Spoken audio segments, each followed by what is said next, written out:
এদিকে দেখতে পারবা পানির স্রোত কেমন চলছে। এদিকে দেখো, এটা ভুবননগর পাহাড়ের পানি নামছে। এবার পানির স্রোত কেমন,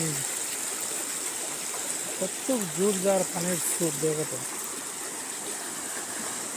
এটা নালা ছিল, নালার উপরে রোড ছিল, রোডের উপর দিকে পানি যাচ্ছে। আর এদিকে পুরা কি হয়ে গেল দেখো, এ দেখো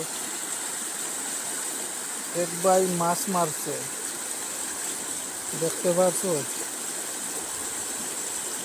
এটা কি মজা, মাছ মারছে। আর এইদিকে পানির স্রোত, বহুত স্রোত দেখো।